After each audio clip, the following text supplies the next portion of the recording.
आज लोकसभा की शक्तियां और कार्य के विषय में अध्ययन करेंगे। भारतीय संसद के दो सदन हैं, लोकसभा और राज्यसभा।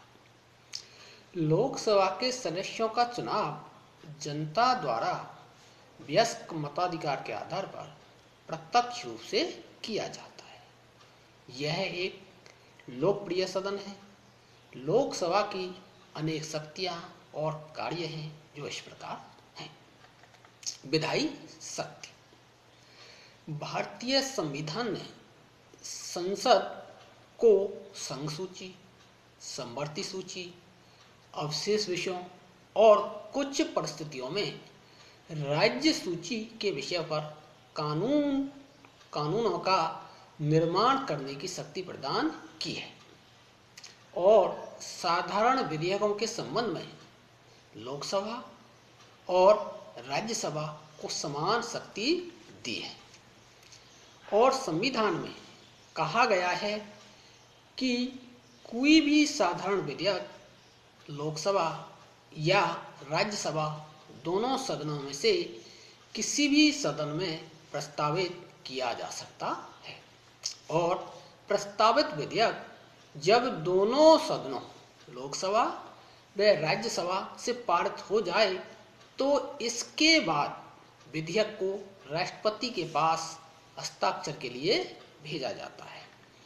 कोई विधेयक तब ही अधिनियम बनता है जब संसद के दोनों सदनों द्वारा पारित हो तथा उस विधेयक पर राष्ट्रपति हस्ताक्षर कर देता है। लेकिन किसी साधारण विधेयक पर दोनों सदनों में मतभेद पैदा हो जाए तो संविधान के अनुच्छेद 108 के अनुसार कुछ दशाओं में दोनों सदनों की संयुक्त बैठक बुलाने का प्रावधान है। जब एक सदन द्वारा विधेयक पारित कर दूसरे सदन को भेजा जाता है, यदि विधेयक को दूसरे सदन द्वारा अस्वीकृत कर दिया गया या यदि सदन विधेयक में किए गए संशोधन को मानने से सहमत न हो या दूसरे सदन द्वारा बिना विधेयक पास किए 6 महीने से ज़्यादा समय हो जाए, उपरोक्त 3 परिस्थितियों में विधेयक पर चर्चा करने और मत देने के लिए राष्ट्रपति दोनों सदनों की संयुक्त बैठक बुलाता है। दोनों सदनों की संयुक्त बैठक की अध्यक्षता लोकसभा का अध्यक्ष करता है। इस संयुक्त बैठक की गणपूर्ति दोनों सदनों की कुल सदस्य संख्या का 1/10 भाग होना चाहिए और इस संयुक्त बैठक की कार्यवाही लोकसभा के प्रक्रिया नियमों के अनुसार संचालित होती है।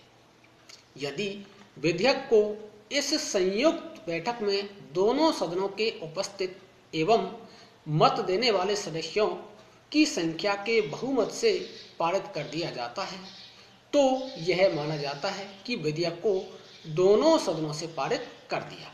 सामान्यतः लोकसभा के सदस्यों की संख्या राज्यसभा के सदस्यों से दोगुनी से भी अधिक होने के कारण इस बैठक में विधेयक के भाग्य का फैसला लोकसभा की इच्छा अनुसार होता है। इस प्रकार देखें तो कानून निर्माण के संबंध में अंतिम शक्ति लोकसभा के पास है।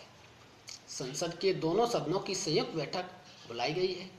दहेज प्रतिषेध विधेयक 1961, बैंक सेवा आयोग विधेयक 1978, आतंकवाद निवारण विधेयक 2002। व्यवहार में देखें तो अधिकांशतः सभी महत्वपूर्ण विधेयक लोकसभा में ही प्रस्तावित किए जाते रहे हैं। अगली शक्ति है कार्यपालिका पर नियंत्रण की शक्ति। भारत में संसदात्मक शासन व्यवस्था है। लोकतांत्रिक शासन प्रणाली में 2 प्रकार की शासन प्रणाली के रूप होते हैं, संसदात्मक शासन प्रणाली व अध्यक्षात्मक शासन प्रणाली। भारत, ब्रिटेन जैसे देशों में संसदात्मक शासन प्रणाली है। संयुक्त राज्य अमेरिका में अध्यक्षात्मक शासन प्रणाली है। संसदात्मक शासन प्रणाली में मंत्रिमंडल सामूहिक रूप से संसद के प्रति उत्तरदायी होता है और मंत्रिमंडल के सदस्य संसद के सदस्य होते हैं। संविधान के अनुसार मंत्रिमंडल सामूहिक रूप से संसद के प्रति उत्तरदायी होता है, व्यवहार में लोकसभा के प्रति उत्तरदायी होता है, राज्यसभा के प्रति उत्तरदायी नहीं होता है। अनुच्छेद 75 के भाग 3 के अनुसार मंत्रिमंडल केवल उसी समय तक अपने पद पर रहता है जब तक उसे लोकसभा में बहुमत का विश्वास प्राप्त रहता है। यदि लोकसभा मंत्रिमंडल के विरुद्ध अविश्वास प्रस्ताव पारित कर दे तो मंत्रिमंडल को त्यागपत्र देना पड़ता है। लोकसभा कार्यपालिका पर नियंत्रण के रूप में शासन के विभिन्न कार्यों की सूचना मांगना, मंत्रियों से प्रश्न पूछना, सार्वजनिक महत्व के विषयों के संबंध में जानकारी मांगना, संसदीय समितियों के माध्यम से कार्यपालिका के कार्यों की जानकारी मांगना आदि कार्यों से लोकसभा कार्यपालिका पर नियंत्रण रखती है। लोकसभा सदस्य कामरों को प्रस्ताव तथा अन्य प्रस्तावों के माध्यम से मंत्रियों के कार्यों की आलोचना कर सकते हैं। अगली शक्ति है वित्तीय शक्ति। लोकसभा का वित्त पर पूर्ण नियंत्रण रहता है तथा राज्यसभा को इस संबंध में बहुत सीमित अधिकार है। राज्यसभा को वित्तीय क्षेत्र में लोकसभा की तुलना में बहुत कम शक्तियां प्राप्त हैं। अनुच्छेद 109 के अनुसार वित्त विधेयक लोकसभा में ही प्रस्तावित किए जा सकते हैं। लोकसभा से पारित होने के बाद वित्त विधेयक राज्यसभा में भेजा जाता है।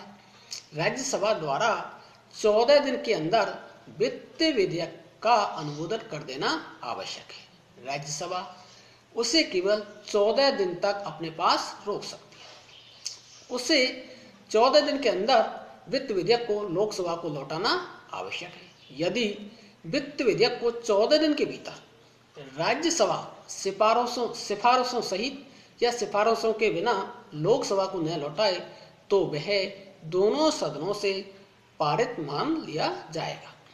यदि राज्यसभा वित्त विधेयक में कोई संशोधन की सिफारिश करती है तो लोकसभा की इच्छा पर निर्भर करता है कि संशोधन को स्वीकार करे या अस्वीकार करे। लोकसभा में ही वार्षिक बजट और अनुदान मांगे रखी जाती हैं। इस प्रकार के समस्त व्यय की स्वीकृति देने का अधिकार लोकसभा को ही प्राप्त है। इस प्रकार वित्तीय क्षेत्र में लोकसभा को महत्वपूर्ण शक्तियां प्राप्त हैं। कोई विधेयक धन विधेयक है या नहीं, इसका निर्णय लोकसभा अध्यक्ष करता है। अगली शक्ति है संविधान में संशोधन की शक्ति। संविधान संशोधन के संबंध में लोकसभा और राज्यसभा दोनों को समान अधिकार प्राप्त है। संविधान संशोधन से संबंधित विधेयक संसद के किसी भी सदन में प्रस्तावित किए जा सकते हैं। संसद के दोनों सदनों लोकसभा व राज्यसभा से अलग अलग स्वीकृति पर ही संविधान में संशोधन हो सकता है। संविधान के अनुच्छेद 368 के अनुसार संविधान में संशोधन का कार्य संसद के द्वारा ही किया जा सकता है। इसमें संशोधन की प्रक्रिया का उल्लेख किया गया है। संसद 3 प्रकार से संविधान में संशोधन कर सकती है: साधारण बहुमत द्वारा संशोधन, विशेष बहुमत द्वारा संशोधन और विशेष बहुमत तथा आधे राज्यों के अनुमोदन से संविधान संशोधन। केशवानंद भारती मामले 1973 के निर्णय में सर्वोच्च न्यायालय ने कहा कि संसद मूल अधिकारों सहित संविधान के किसी भाग में अनुच्छेद 368 के अनुसार कोई भी संशोधन कर सकती है, लेकिन वह संविधान के मूल ढांचे को संशोधित नहीं कर सकती है। संविधान में संशोधन संबंधी विधेयक किसी भी सदन में प्रस्तावित किया जा सकता है, लेकिन यह आवश्यक है कि संसद के प्रत्येक सदन लोकसभा और राज्यसभा द्वारा अलग अलग अपने कुल बहुमत तथा उपस्थित एवं मतदान में भाग लेने वाले सदस्यों के 2/3 बहुमत से पारित कर दे तथा राष्ट्रपति उस पर अपनी स्वीकृति प्रदान कर दे। यदि संसद के दोनों सदनों में संविधान संशोधन संबंधी विधेयक पर असहमति पैदा हो जाए तो संसद के दोनों सदनों की संयुक्त बैठक का कोई प्रावधान नहीं है। अर्थात संविधान संशोधन के लिए राष्ट्रपति दोनों सदनों की संयुक्त बैठक नहीं बुला सकता। व्यवहार में अब तक 3 बार दोनों सदनों के बीच मतभेद की स्थिति पैदा हुई है।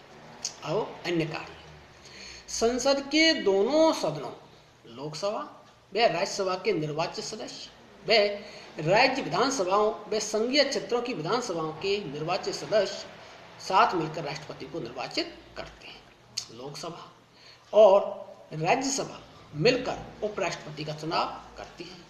लोकसभा और राज्यसभा मिलकर निर्धारित विशेष प्रक्रिया के आधार पर राष्ट्रपति पर महाभियोग लगा सकती है। लोकसभा के अध्यक्ष तथा उपाध्यक्ष को निर्वाचित करने तथा उन्हें पद मुक्त करने का अधिकार लोकसभा को है। लोकसभा और राज्यसभा मिलकर सर्वोच्च न्यायालय और उच्च न्यायालय के न्यायाधीशों के विरुद्ध महाभियोग का प्रस्ताव पास कर सकती है। आदि लोकसभा की शक्ति कार्य है। इस प्रकार जनता का प्रतिनिधि सदन होने के कारण लोकसभा संसद का शक्तिशाली और महत्वपूर्ण अंग है।